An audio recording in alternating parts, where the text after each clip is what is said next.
Dear Captain Kokak, magandang gabi po. Itago nyo na lang po ako sa pangalang Rina. Nais ko lang ibahagi ang karanasan ko sa mall na pinagtatrabahuhan ko ngayon bilang isang sales lady. Isang gabi, matapos ang store hours, naalala kong may naiwan akong order ng isang suki sa loob ng stock room. Sa pagmamadali ko, pinindot ko ang elevator. Dapat ay sa basement 2 lang ako pupunta. Pero sa hindi ko maintindihang dahilan, huminto ang elevator sa basement 3. Kahit wala namang basement 3 sa listahan ng floor buttons. Pagbukas ko ng pinto, napakalamig, madilim.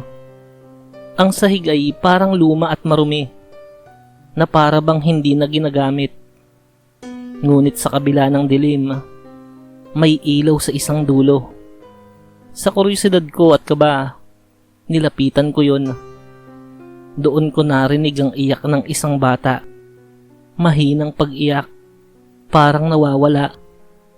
Hinanap ko ang pinanggagalingan at nakita ko ang isang lumang manika, duguan ng muka at may putol na braso.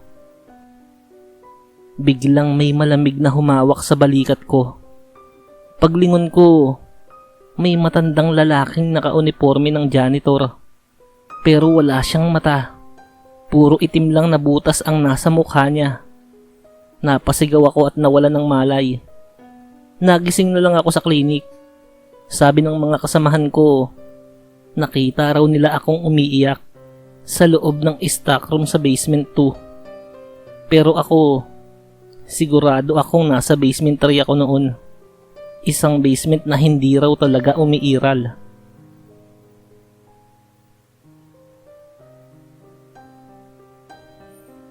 Hello po, Captain Kokak. Ako si Jerome.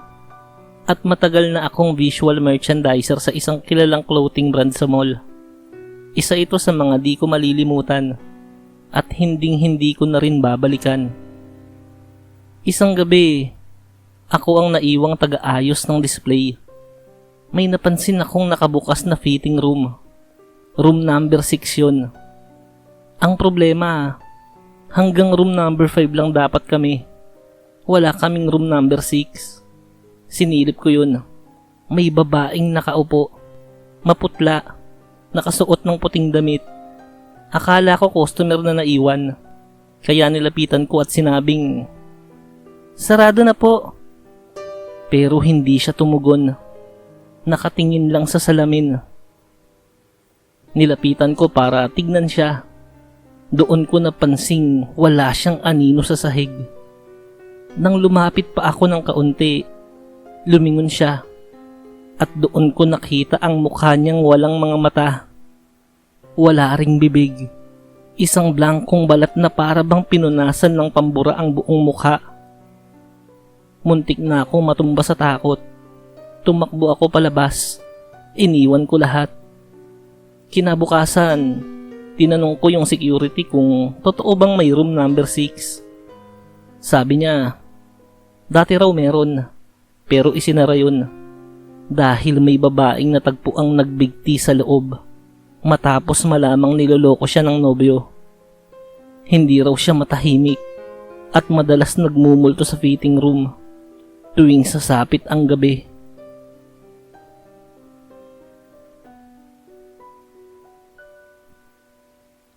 Magandang gabi po, Captain Kokak. Ako po si Cathy. Nagtatrabaho bilang cashier sa arcade section ng isang mall dito sa Quezon City.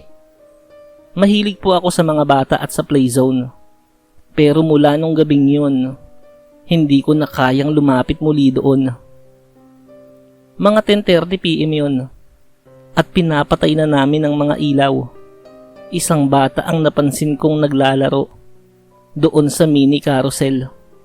Akala ko anak lang siya ng isa sa mga cleaner namin.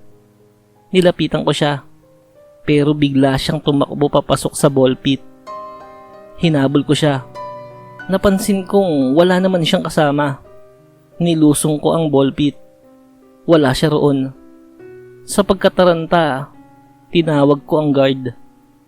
Pinatignan namin ang CCTV. Doon ko nakita ang di ko makakalimutang eksena.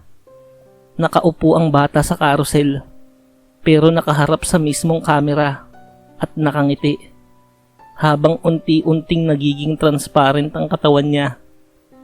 Sabi ng matandang janitor, may bata raw na nalunod sa ball pit, mahigit 1 dekada na ang nakakalipas.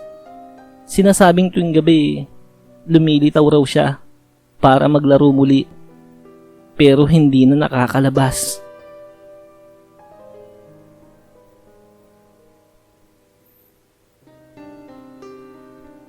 Dear Captain Kokak, ako po si Brian. Nagtatrabaho bilang utility cleaner sa isang malaking mall dito sa Caloocan.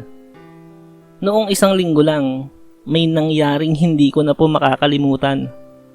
Habang naglilinis ako sa upper floors. 3:00 ng madaling araw, akyat baba ako sa escalator.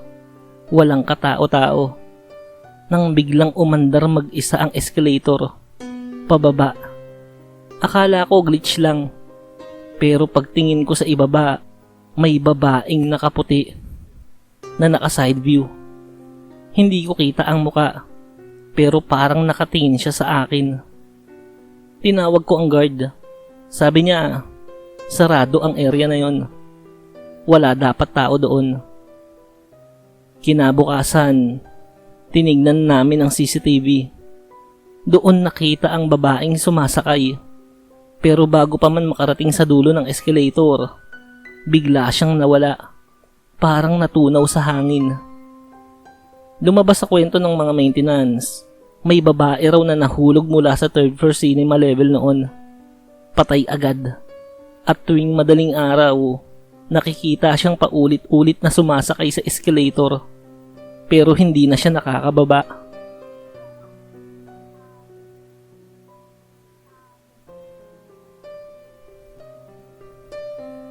Dear Captain Kokak, ako po pala si Maris.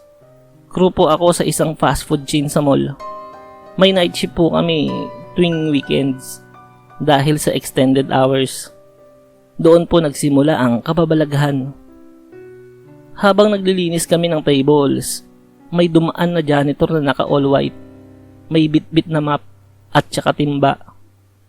Sabi ng kasamahan ko, parang luma na ang uniforme niya. Nagtataka kami kasi wala kaming naka-duty na janitor sa ganung oras. Sinundan siya ng isa naming manager para tanungin kung kanino siya assigned. Ilang hakbang pa lang ay nawala na siya sa hallway. Binalikan namin ang CCTV. Lahat kami ay nanlamig. Sa video kasi, kita ang janitor na dahan-dahang naglalakad. Pero habang tumatagal, naglalaho ang anino niya. Hanggang sa tuluyan siyang mawala habang nagwawalis. Ilang araw pagkatapos noon, kinausap kami ng matandang engineer ng mall. Ayon sa kanya, may janitor daw na namatay sa pagkakuryente sa food court noong 1998. Hanggang ngayon, sadyang nagpapakita raw siya para tapusin ang trabahong hindi niya nagawa noon, ang maglinis sa huling gabi ng buhay niya.